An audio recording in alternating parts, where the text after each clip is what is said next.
Good morning, everybody. Hi, I'm Joe Schultz, Political Analytics Advisor at Scripps.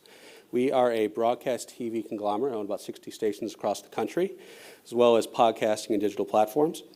And today, I'd like to talk to you a little bit about polling. In terms of what we typically use it for, so MarketPredict itself is an analytics engine. It allows us to do election simulation. If that sounds of particular interest, please give us a call or take a look at our booth here outside afterward. But in order to fund and actually drive that engine, we have a lot of data sources we use. And the one I want to drill down today is polling.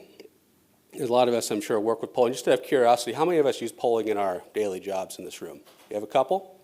Couple. Okay, maybe this will be of interest then.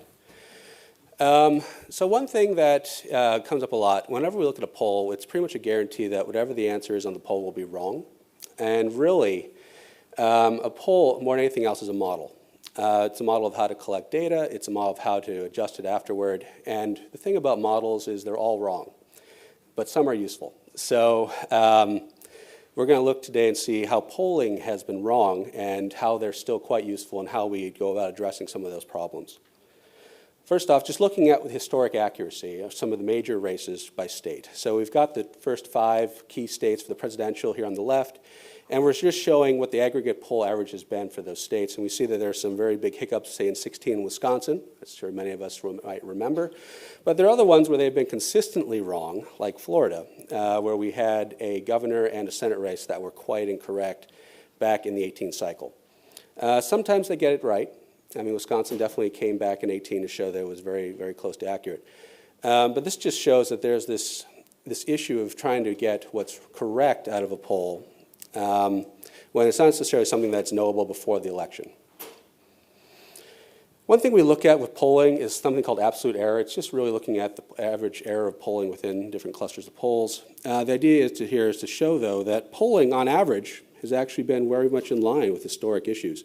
So while we say that the mainstream media has really shown that polling has this storyline where polling has gotten worse over time, and that really just isn't true. Polling error is very much in line with where it's been historically. And this really kind of emphasizes that fact. What we're seeing here is the average error for polls really going back to 1998. And they're all very similar. The black bar in the middle is the average error miss. But one thing you might notice back in 2016, the distance, the variance between the poll misses has increased considerably, and this is the same thing in 2018. So we end up seeing a lot of polls that are much more off, although the average tends to be very, very close to correct. And this, of course, drives this narrative that polling is more wrong, even though in truth it's very much in line with historic factors. But if you're trying to actually get the correct response and try to give proper advice to a campaign, the question is, well, what do we do about it? Some of the core things that we look at, when we look at polls, we'll look at what the likely definition of a voter is. It can vary quite a bit from poll to poll. And often we'll see pollsters will actually start now in the last election cycle or two, will issue multiple results from their poll. And what they're doing is they're changing that likely voter space. We will actually have an aggregation process where we will adjust on the back end to get a more accurate representation for our platform. The collection method can also vary quite a bit. A lot of people do email polling. Phone polling is still a thing. Text polling is becoming a thing. And each one requires different adjustments to get an accurate representation of a likely voter population. There are also certain biases we'll see among pollsters and within states. You might remember the first graph shows a bias historically by state.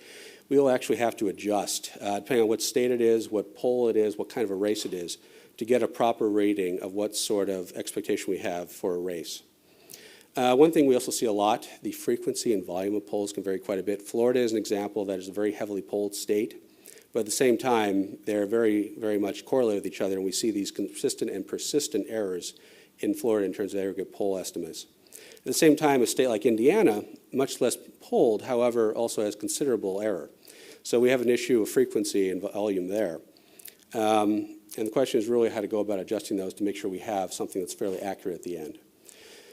And the next problem we typically see, especially now with primaries, is we have many more than 2 key candidates. How to go about actually adjusting primaries is one of these things that we continuously have to address. And one thing we will typically do is we'll actually look at data sources that are not polls. We'll look at social media tracking, we'll look at spend, and that's largely how we will go about adjusting polling to get something that makes sense. That's all I have. So any questions regarding how we work with polling at Scripps?